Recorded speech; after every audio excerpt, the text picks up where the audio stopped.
আসসালামু আলাইকুম, সবাই আশা করি ভালো আছেন। গতকালকে রাত্রে আমার কপিল হঠাৎ করে আমার ফোন দিল, ফোন দিয়ে আমার জিজ্ঞাসা করে আখই কেবল হাল, মানে ভাই ভালো সত্যি। আমি বললাম যে আলহামদুলিল্লাহ এনতা ক্যাফ, মানে আমি তারা জিজ্ঞাসা করলাম যে তুই কেমন আছ, তখন সে বলতেছে আলহামদুলিল্লাহ। হঠাৎ করে আমার কপিলে আমার কয় হাদা বাংলাদেশ স্ত্রী করা থাকে গা লিলা রাখিস। আমি তো টেনশনের ভিতরে পড়ে গেলাম, কিরে ঘটনা কি? হঠাৎ করে আমার কপিলে আমার জিজ্ঞাসা করে যে বাংলাদেশের জিনিসের দাম বেশি না কম। তখন আমি কি কম, সত্যি কথাটা কইতে বউ তারা কইলাম যে ওয়াল্লাহ কই আদা গালি, মানে জিনিসের দাম বেশি। তখন আমার হাতে আমার কি আস্তে আস্তে বলতেছে আনা দিতাস করেন সৌদিয়া, মানে আমার কয় যে কিয়া তোরে টিকিট দিয়ে সৌদি চলে যাবি নি, কেমনটা জানি লাগে হাতে কিয়া ফান করে আমার লগে। আমি তো বুঝছি সাথে আমার লগে কিয়া ফান করে, মানে তোকে দেশের জিনিসের দাম বেশি, তুই চলি আয়। তো আমি তারা কইলাম যে আকই আনা এমগাতাস করা আনা কালাম, মানে আমার যদি টিকিটের দরকার হয় আমি তোরে কমু।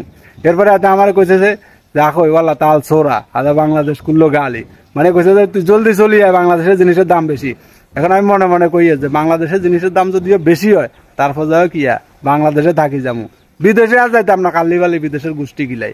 কথাই ক্লিয়ার না বেজাল আছে জানাইয়েন। একটা জিনিস হলে কি জানেন, সৌদিরা যখন একটা আমেলের সাথে ভালো একটা সম্পর্ক হয়, আমেলটা যখন দেশে যখন ছুটিতে আসে তখন কি তার খোঁজ খবর লয়, ফোন করি যে কি অবস্থা, কি আসা বিষয় কেমন আছে, বা তার দেশের অবস্থা গিয়ে তার পরিবারের অবস্থা গিয়ে এগুলা ফোন করে কি খোঁজ খবর লয়, মানে যে সব আমেলদের সাথে কি ভালো একটা সম্পর্ক থাকে সৌদির লগে আর কি। তো সেরকমও সে আমার কি ফোন দিছে। আবার আমার কপিল কিন্তু আমি যখন সৌদি আরবে ছিলাম, আপনারা যারা আমার ভিডিও দেখতেন তারা অনেকে দেখছেন যে তাদের সাথে আমার সম্পর্কটা একবারে মানে কি ফ্রি মাইন্ডে, মানে খোলামেলা সম্পর্ক আর কি। আবার অনেক সময় আপনারা বলেন যে ভাই তোমার সাথে ভিডিও কলে কথা বললে একটা ভিডিও পোস্ট দিন ফেসবুকে। আসলে সৌদি আরব থেকে হোয়াটসঅ্যাপে ভিডিও কলে কথা বলা যায় না, ভয়েস পাঠানো যায়। যদি সৌদি আরবে যদি যাদের হোয়াটসঅ্যাপ আছে তারা যদি ওই ভিপিএন ওপেন করে তাহলে ভিডিও কলে কথা বলা যায়, না হয় করা যায় না। আর সৌদিরা কিন্তু ভিপিএন টিফিন এগুলো ইউজ করে না। এই কারণে আসলে তমের সাথে গতকালকে রাত্রেও তমের ইউসুফের সাথে কথা হয়েছে, কিন্তু কি ভিডিও করতে পারিনি। কারণ হইলো যেন কি এটা অডিও কলে শুধু তবে শুধু কি ভয়েস দিছি, মানে ভয়েসে কথা বলা হয়, আর অডিও কলেও কথা বলা যায় না। অডিও কলে কথা বলতে হলে কি ভিপিএন ওপেন করতে হয়। সৌদি আরবে মূলত কথা হলেও হোয়াটসঅ্যাপে শুধু কিয়া আপনার মনে করেন লোকেশন ব্যবহার করে ভয়েস দেয় এগুলাই। সৌদি আরব থেকে যদি আপনি ভিপিএনে কথা বলতে হয় তাই হোয়াটসঅ্যাপে কথা বলতে হয়, তাহলে কি করতে হবে, ভিপিএন ওপেন করতে হবে। তো ভিপিএন যদি ওইখানে ওপেন করে তাহলে কথা বলা যায়। সৌদিরা তার ভিপিএন টিফিন এগুলা ইউজ করে না।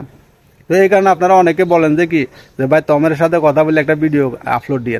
আসলে তমের সাথে কথা হয় কিন্তু কি ভিডিও আপলোড করতে পারি না, এটা একটা দুঃখজনক বিষয়।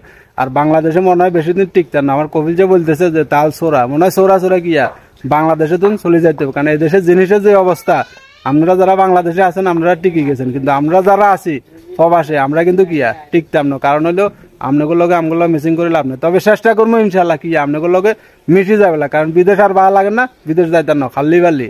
কথাই ক্লিয়ার না বেজাল আছে। সবাই ভালো থাকেন, আল্লাহ হাফেজ।